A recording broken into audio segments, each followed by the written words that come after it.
नमस्कार दोस्तों, आपका स्वागत है आपके अपने YouTube चैनल जॉब्स ही जॉब्स में। दोस्तों, इस चैनल पर हमने हरियाणा जीके की क्लासेज शुरू की हैं और हरियाणा जीके के अंतर्गत हमने शुरुआत की है हरियाणा के इतिहास से। हरियाणा के इतिहास के अंतर्गत हम पढ़ रहे हैं प्राचीन हरियाणा का इतिहास। दोस्तों, प्राचीन हरियाणा के इतिहास से संबंधित कुछ वीडियोज़ हमने चैनल पर अपलोड कर दी हैं। यदि ये वीडियोज़ आपने नहीं देखी तो इन वीडियोज़ का लिंक जो है इस वीडियो के डिस्क्रिप्शन में दिया हुआ है, वहाँ जाके आप इन वीडियोज़ को देख सकते हैं। कल की वीडियो में हमने चर्चा की थी महाजनपद काल और हरियाणा के प्रमुख गणराज्य। आज का जो हमारा टॉपिक है उसी क्रम में वो है पुष्यभूति वंश या वर्धन वंश। HSSC के पॉइंट ऑफ व्यू से पुष्यभूति वंश या वर्धन वंश बहुत इम्पोर्टेंट है। लगभग हर एक एग्ज़ाम में कम से कम 1 या 2 क्वेश्चन पुष्यभूति वंश या वर्धन वंश से पूछे जाते हैं। तो आइए शुरू करते हैं वीडियो। ऐसा माना जाता है कि 5वीं शताब्दी के उत्तरार्ध में, 5वीं शताब्दी का उत्तरार्ध माने 5वीं शताब्दी का जो अंतिम चरण था, उस अंतिम चरण में हुणों का आक्रमण हुआ। जो 5वीं शताब्दी का जो उत्तरार्ध था, 5वीं शताब्दी के उत्तरार्ध में किसका आक्रमण हुआ? हुणों का। और हुणों के इस आक्रमण के कारण जो गुप्त साम्राज्य था उस समय वो छिन्न भिन्न हो गया, यानी गुप्त साम्राज्य बिखर गया।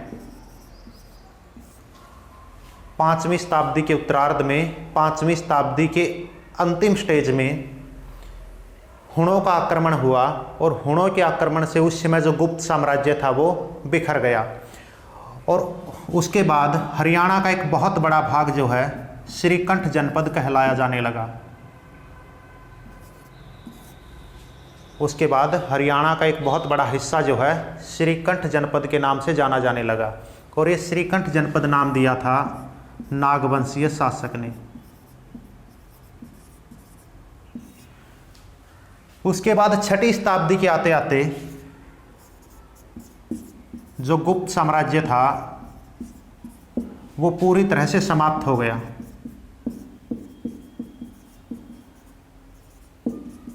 5वीं शताब्दी के उत्तरार्ध में हुणों के आक्रमण ने गुप्त साम्राज्य को बिखेर दिया और हरियाणा का एक बहुत बड़ा हिस्सा श्रीकंठ जनपद कहलाया जाने लगा। और ये श्रीकंठ जनपद नाम जो है नागवंशीय शासक ने दिया था। और फिर 6वीं शताब्दी की शुरुआत में जो है, 6वीं शताब्दी के आते आते गुप्त साम्राज्य पूरी तरह से समाप्त हो गया। और 6वीं शताब्दी में हरियाणा में एक नए वंश का उदय हुआ, एक नए साम्राज्य का उदय हुआ जिसको हम पुष्यभूति वंश या वर्धन वंश के नाम से जानते हैं। यानी हरियाणा में गुप्त साम्राज्य के बाद जिस वंश का उदय हुआ उस वंश को हम पुष्यभूति वंश या वर्धन वंश के नाम से जानते हैं। जो पुष्यभूति वंश या वर्धन वंश था, इसके संस्थापक थे पुष्यभूति। यानी पुष्यभूति ने जो है वर्धन वंश या पुष्यभूति वंश की स्थापना की। और इन्होंने जो है अपनी राजधानी बनाई थानेसर में। पुष्यभूति ने अपनी राजधानी किसको बनाया? थानेसर को।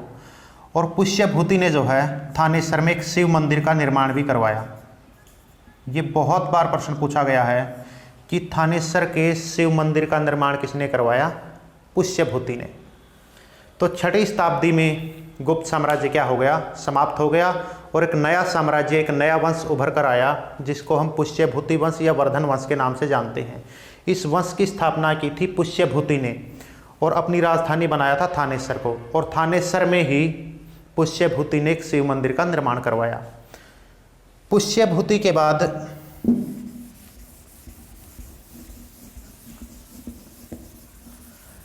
वर्धन वंश या पुष्यभूति वंश में एक प्रतापी राजा हुए। ये प्रतापी राजा थे प्रभाकर वर्धन। पुष्यभूति के बाद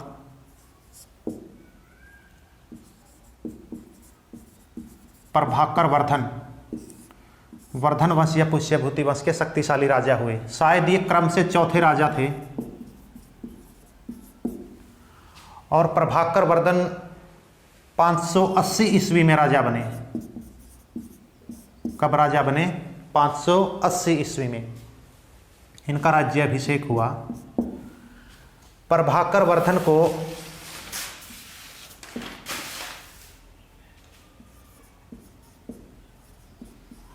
महाराजा धीराज कहा जाता है। प्रभाकर वर्धन को क्या कहा जाता है? महाराजा धीराज के नाम से हम जानते हैं।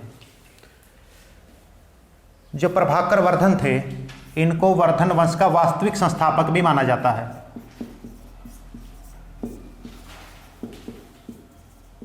प्रश्न आपसे पूछा जा सकता है दो तरह से कि वर्धन वंश के संस्थापक कौन थे?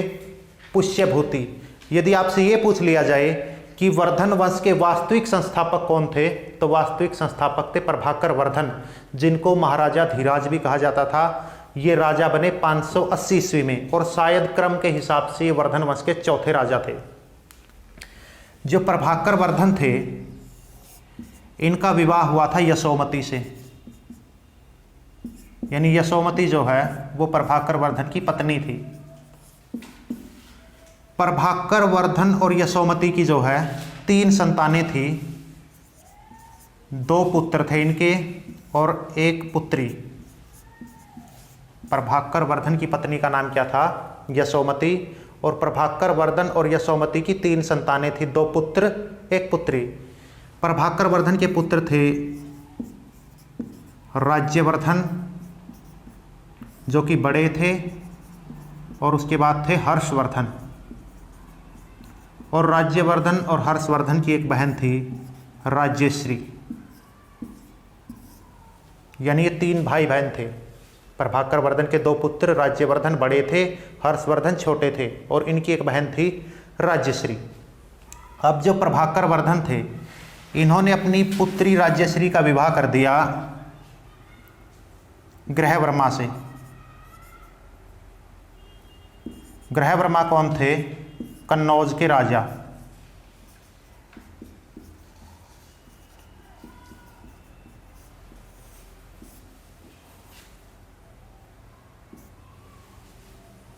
प्रभाकर वर्धन ने अपनी पुत्री राज्यश्री का विवाह किससे किया? ग्रहवर्मा से, जो कि कन्नौज के शासक थे। और इसके बाद प्रभाकर वर्धन की जो है 605 ईस्वी में मृत्यु हो गई। प्रभाकर वर्धन, जो कि वर्धन वंश या पुष्यभूति वंश के वास्तविक संस्थापक थे, इनको हम महाराजा धीराज के नाम से भी जानते हैं। इनका राज्याभिषेक हुआ था 580 ईस्वी में। इनकी शादी हुई यशोमती से। यशोमती और प्रभाकर वर्धन की 3 संतानें थी, 2 पुत्र थे। राज्यवर्धन बड़ा पुत्र था और छोटा पुत्र था हर्षवर्धन, और इनकी एक बहन थी राज्यश्री। प्रभाकर वर्धन ने अपनी पुत्री राज्यश्री की शादी किससे की? कन्नौज शासक ग्रहवर्मा से। और 605 ईस्वी में जो है प्रभाकर वर्धन की मृत्यु हो गई। अब 605 ईस्वी में प्रभाकर वर्धन की मृत्यु के बाद जो वर्धन वंश या पुष्यभूति वंश था वो खाली हो गया, और राजा किसको बनना पड़ा? प्रभाकर वर्धन के बड़े बेटे राज्यवर्धन को। यानी 605 ईस्वी में जो है राज्यवर्धन को प्रभाकर वर्धन की मृत्यु के बाद राजा बना दिया गया। तो 605 ईस्वी में जो है राज्यवर्धन शासक बना। जैसे ही ये 605 ईस्वी में शासक बना, तो इसकी जो बहन थी राज्यश्री, उसके पति थे ग्रहवर्मा, जो कि कहाँ के शासक थे? कन्नौज के शासक थे। तो इसके राजा बनते ही इसकी बहन के जो पति थे ग्रहवर्मा, इनकी हत्या कर दी गई। और इनकी हत्या की थी मालवा के शासक देवगुप्त ने। यानी राज्यश्री के पति ग्रहवर्मा और राज्यवर्धन के जो जीजाश्री थे, उनकी हत्या किसने कर दी? मालवा शासक देवगुप्त ने। अब राज्यवर्धन ने जो है अपनी बहन के पति की हत्या का बदला लेने के लिए राज्यवर्धन ने किसकी हत्या कर दी? देवगुप्त की। यानी अपने बहन के जो पति थे उनकी हत्या का बदला लेते हुए इन्होंने देवगुप्त को जो है मार डाला। अब देवगुप्त के एक मित्र थे शशांक। ये शशांक कौन थे? गौंड के राजा, गौंड के शासक। अब जैसे ही शशांक को पता चला कि राज्यवर्धन ने उसके मित्र देवगुप्त की हत्या कर दी है, तो शशांक ने जो है किसकी हत्या कर दी? राज्यवर्धन की हत्या कर दी। शशांक ने किसकी हत्या कर दी? राज्यवर्धन की। और जब मालवा शासक देवगुप्त ने जो है राज्यश्री के पति ग्रहवर्मा की हत्या कर दी, तो साथ में ये देवगुप्त जो है राज्यश्री को बंदी बनाकर ले गया। लेकिन किसी तरह से राज्यश्री देवगुप्त के चंगुल से छूटकर जो है जंगलों में भाग गई। आइए एक बार फिर समझते हैं क्या हुआ कि राज्यवर्धन शासक बने 605 ईस्वी में, वर्धन वंश के शासक बने। जैसे ही ये शासक बने तो इनकी जो बहन थी राज्यश्री, उसके पति थे ग्रहवर्मा। इनके पति की हत्या किसने कर दी? मालवा के शासक देवगुप्त ने जो है राज्यश्री के पति ग्रहवर्मा की हत्या कर दी और राज्यश्री को बंदी बना लिया। लेकिन राज्यश्री किसी तरह से इसके चंगुल से जो है छुटकर जंगलों में भाग गई। अब जैसे ही राज्यवर्धन को अपने बहन के पति की हत्या का पता चला, तो राज्यवर्धन ने जो है देवगुप्त को मार डाला। अब देवगुप्त के एक मित्र थे, शशांक नाम के राजा थे, जो कि गौंड के शासक थे। शशांक को जैसे ही पता चला कि उनके मित्र देवगुप्त की हत्या हो गई है राज्यवर्धन के द्वारा, तो शशांक ने जो है राज्यवर्धन को मार डाला। अब जब राज्यवर्धन की मृत्यु हो गई, तो जो पुष्यभूति वंश था उसके नए राजा बने हर्षवर्धन। राज्यवर्धन की मृत्यु के बाद वर्धन वंश के नए शासक हुए हर्षवर्धन, और इन्हीं के कारण पुष्यभूति वंश को हम वर्धन वंश के नाम से जानते हैं। तो 606 में राजा कौन बने? हर्षवर्धन। हर्षवर्धन को जो है 2 उपाधियां मिली।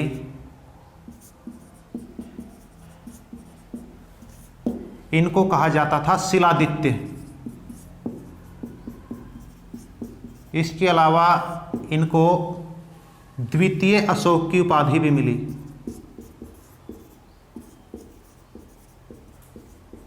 और हर्षवर्धन ने ही जो है कुंभ मेले का आयोजन शुरू करवाया था। हर्षवर्धन ने ही जो है कुंभ के मेले का जो है शुभारंभ करवाया था। जो हर्षवर्धन थे वो 590 ईस्वी में जन्मे थे, यानी राज्यवर्धन की असामयिक मौत के कारण 606 ईस्वी में यानी 16 वर्ष की आयु में ही जो है हर्षवर्धन को राज्य संभालना पड़ा था। इनको 2 उपाधियां दी गई, शिलादित्य और द्वितीय अशोक के नाम से जाना जाता है। और इन्होंने ही जो है कुंभ मेले का आयोजन शुरू करवाया था। और हर्षवर्धन जो है अंतिम हिंदू सम्राट भी माने जाते हैं, अंतिम हिंदू सम्राट। इनका जो कार्यकाल था वो 606 ईस्वी से लेकर 647 ईस्वी तक रहा। अब जैसे ही हर्षवर्धन राजा बने 606 ईस्वी में, तो सबसे पहले इन्होंने क्या किया? सबसे पहले इन्होंने मारा शशांक को, क्योंकि शशांक ने जो है इनके भाई राज्यवर्धन की हत्या की थी। तो अपने भाई की मृत्यु का बदला लेने के लिए इन्होंने शशांक की हत्या की और कन्नौज को जो है इसके चंगुल से मुक्त कराया। और शशांक की मृत्यु के बाद हर्षवर्धन ने अपनी बहन राज्यश्री को जंगलों में खोजा, और अपनी बहन को खोजने के बाद हर्षवर्धन ने जो है कन्नौज का राजा किसे बनाया? राज्यश्री को। यानी हर्षवर्धन ने राजा बनने के बाद सबसे पहले कन्नौज को शशांक के चंगुल से मुक्त कराया, शशांक को हराया, शशांक की हत्या की। उसके बाद अपनी बहन राज्यश्री को जंगलों में खोजा और खोजकर अपने संरक्षण में इसको कन्नौज का शासक बना दिया। लेकिन राज्यश्री जो है 641 ईस्वी में जो है परलोक सिधार गई। 641 ईस्वी में जो है राज्यश्री की मृत्यु हो गई। और राज्यश्री की मृत्यु के बाद हर्षवर्धन ने कन्नौज का जो शासन था वो अपने अधिकार में ले लिया और कन्नौज को दूसरी राजधानी बनाया। तो इसकी दूसरी राजधानी क्या थी हर्षवर्धन की? कन्नौज। और पहली राजधानी क्या थी इनकी? थानेश्वर। उसके बाद 634-35 में 634-35 ईस्वी में चालुक्य नरेश थे एक, जिनको हम पुलकेशिन द्वितीय के नाम से जानते हैं, पुलकेशिन सेकंड। इनका सामना हुआ किससे? हर्षवर्धन से। यानी इनके बीच युद्ध हुआ नर्मदा नदी के तट पर, और इस युद्ध में जो है हर्षवर्धन को जो है हार का सामना करना पड़ा। 634 ईस्वी या 635 ईस्वी के बीच में जो है चालुक्य नरेश, पुलकेशिन द्वितीय और हर्षवर्धन का युद्ध हुआ नर्मदा नदी के तट पर, और इस युद्ध में जो है हर्षवर्धन को हार का सामना करना पड़ा। इसके बाद जो हर्षवर्धन का जो अंतिम विजय अभियान था, हर्षवर्धन का जो अंतिम विजय अभियान था वो था गंजाम पर। इन्होंने जो है 643 ईस्वी में जो है अपने अंतिम विजय अभियान में गंजाम को जीतकर अपने राज्य में मिला लिया। आइए एक बार फिर देखते हैं हर्षवर्धन के बारे में कि राज्यवर्धन की मृत्यु के बाद राजा कौन बने? हर्षवर्धन 606 ईस्वी में। इनका जन्म 590 ईस्वी में हुआ था, लेकिन अपने बड़े भाई की मृत्यु के कारण 16 साल की उम्र में ही ये राजा बन गए। इनको शिलादित्य या द्वितीय अशोक के नाम से जाना जाता है। इन्होंने ही जो है कुंभ के मेले का शुभारंभ करवाया था, और इनको अंतिम हिंदू सम्राट भी माना जाता है। जैसे ही ये 606 ईस्वी में राजा बने तो इन्होंने सबसे पहले अपने भाई की मृत्यु का बदला लिया, और कन्नौज पर शशांक का जो राज्य स्थापित हो गया था, कन्नौज को इसने जो है शशांक को मारकर उसके चंगुल से मुक्त करवाया, और अपनी बहन राज्यश्री को जंगलों में खोजकर अपने संरक्षण में उसको कन्नौज का राज्य दे दिया। लेकिन 641 ईस्वी में राज्यश्री की मृत्यु हो गई, और राज्यश्री की मृत्यु के बाद कन्नौज को इसने अपने अधिकार में ले लिया और अपनी दूसरी राजधानी बनाया। पहली राजधानी क्या थी हर्षवर्धन की? पहली राजधानी थी इसकी थानेश्वर, और दूसरी राजधानी थी इनकी कन्नौज। इसके अलावा 634-35 में जो है हर्षवर्धन को हार का सामना करना पड़ा था चालुक्य नरेश पुलकेशिन द्वितीय से नर्मदा नदी के तट पर। हर्षवर्धन का जो अंतिम विजय अभियान था वो था 643 ईस्वी में, और इसने अपने अंतिम विजय अभियान में गंजाम को जीतकर अपने क्षेत्र में मिला लिया था।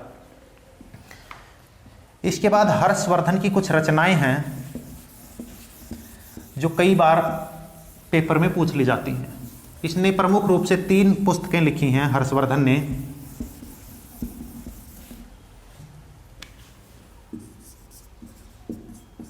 हर्षवर्धन की जो रचनाएं हैं वो कौन कौन सी हैं?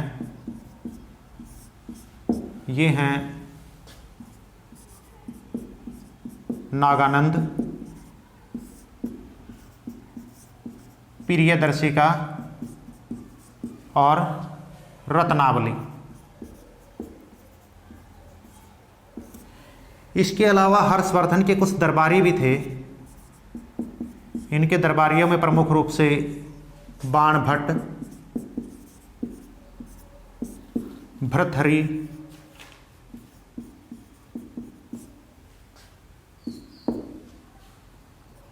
दिवाकर, मयूर और जयसेन, ये हर्षवर्धन के दरबारी थे। हर्षवर्धन की रचनाएं कौन सी थी? नागानंद, प्रियदर्शिका और रत्नावली। इसके दरबारी कौन कौन थे? बाणभट्ट, भर्तृहरि, दिवाकर, मयूर और जयसेन। इसमें जो बाणभट्ट थे वो हर्षवर्धन के दरबारी कवि थे। बाणभट्ट कौन थे? हर्षवर्धन के दरबारी कवि थे, और इनकी कुछ रचनाएं थी जिनमें प्रमुख रूप से थी हर्षचरितम और कादंबरी। ये बाणभट्ट की रचनाएं थी। जो हर्षवर्धन थे वो बौद्ध धर्म के अनुयायी थे, यानी बौद्ध धर्म को फॉलो करते थे। हर्षवर्धन ने सबसे पहले बौद्ध धर्म की हीनयान शाखा को अपनाया था। सबसे पहले इन्होंने बौद्ध धर्म की जो हीनयान शाखा है उसको अपनाया था, और ये किसके कहने पर अपनाया था? दिवाकर के कहने पर। इसके बाद इन्होंने हीनयान को छोड़ दिया और बौद्ध धर्म की जो दूसरी शाखा है महायान उसको अपनाया। और इस बार किसके कहने पर अपनाया? ह्वेनसांग के कहने पर। यानी जो हर्षवर्धन थे वो बौद्ध धर्म के अनुयायी थे। सबसे पहले इन्होंने बौद्ध धर्म की जो हीनयान शाखा है उसको अपनाया दिवाकर के कहने पर। उसके बाद ह्वेनसांग के कहने पर इन्होंने जो है बौद्ध धर्म की जो महायान शाखा है उसको अपनाया।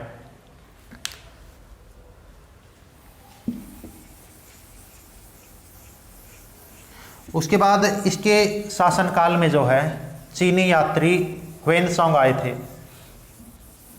ह्वेनसांग से जो है कई बार प्रश्न पूछे जाते हैं कि चीनी यात्री ह्वेनसांग किसके शासनकाल में भारत आए?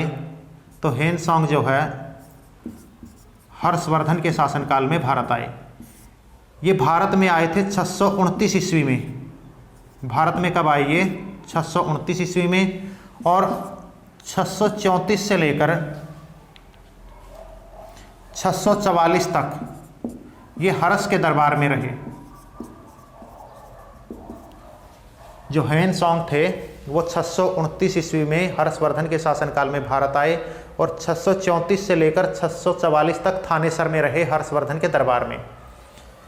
इनकी एक रचना थी ह्वेनसांग की CU की। कई बार पूछा जाता है ह्वेनसांग की रचना कौन सी है? CU की। इसके अलावा ह्वेनसांग को कुछ उपाधियां दी गई। इनको जो है वर्तमान शाक्य मुनि कहा जाता था।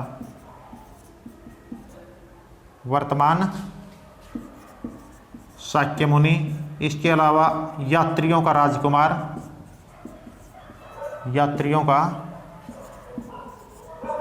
राजकुमार और नीति का पंडित, ये इनकी कुछ उपाधियां थी। हर्षवर्धन के शासनकाल में एक चीनी यात्री ह्वेनसांग भारत आए। 629 ईस्वी में ये भारत आए थे। 634 से लेकर 644 ईस्वी तक ये हर्ष के दरबार में रहे। ह्वेनसांग की जो रचना थी वो थी CU की। इनको कुछ उपाधियां दी गई थी। इनको कहा जाता था वर्तमान शाक्य मुनि, यात्रियों का राजकुमार और नीति का पंडित। इसके बाद हर्षवर्धन का प्रशासन।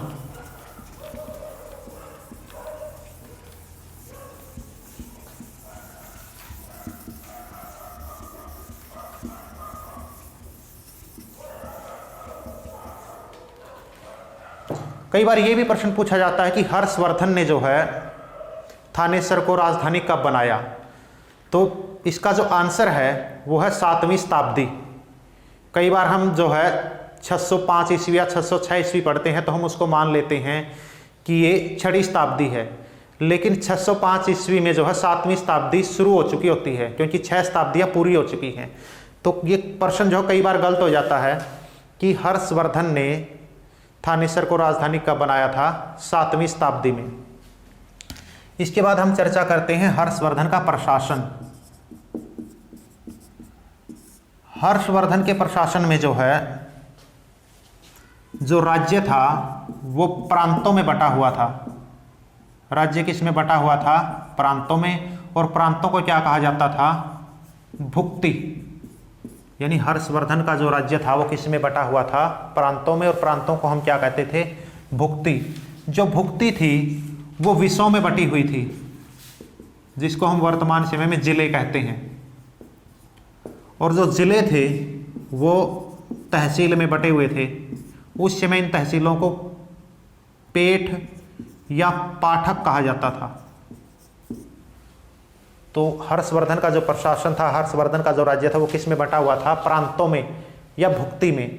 भुक्ति जो है वो किस में बटा हुआ था? विषयों में, जिसको हम वर्तमान समय में जिलों के नाम से जानते हैं। और जिले किस में बटे हुए थे? तहसील में। तहसील को उस समय क्या कहा जाता था? पेठ या पाठक। जो भुक्ति का जो अधिकारी होता था, ऊपरी अधिकारी, उसको हम कहते थे उपरीक। भुक्ति के अधिकारी को हम किस नाम से जानते थे? उपरीक के नाम से। और विषयों का जो अधिकारी होता था उसको हम कहते थे विषपति। और पाठक पेठ या तहसील, इसके अधिकारी को हम कहते थे पाठकपति। इसके अधिकारी को हम क्या कहते थे? पाठकपति। इसके अलावा हर्षवर्धन के शासनकाल में जो प्रशासन की सबसे छोटी इकाई थी, वो सबसे छोटी इकाई थी गांव। हर्षवर्धन के शासनकाल में प्रशासन की सबसे छोटी इकाई क्या थी? गांव। तो ये था हर्षवर्धन का प्रशासन, जिसमें राज्य किस में बटा हुआ था? प्रांतों या भुक्ति में। भुक्ति जो किस में बटा हुआ था? विष या जिलों में। जिले तहसील में, जिसको इस समय पेठ या पाठक कहा जाता था। भुक्ति का जो अधिकारी था वो होता था उपरिक। विषों का जो अधिकारी होता था विषपति। और तहसील पाठक या पेठ का जो अधिकारी होता था वो पाठकपति। हर्षवर्धन की जो मृत्यु हुई वो हुई 647 ईस्वी में। तो ये तो था आज का हमारा टॉपिक पुष्यभूति वंश या वर्धन वंश, जिसमें हमने हर एक उस फैक्ट के बारे में विस्तार पूर्वक जाना जहाँ से इस टॉपिक से प्रश्न पूछे जा सकते हैं। तो आज के लिए इतना ही। आगे की वीडियो में एक नए टॉपिक के सामने आपके सामने प्रस्तुत होंगे। यदि ये वीडियो आपको पसंद आई हो तो वीडियो को लाइक कीजिए, शेयर कीजिए, कमेंट कीजिए और चैनल को सब्सक्राइब करना ना भूलें। नमस्कार, जय हिंद, जय भारत।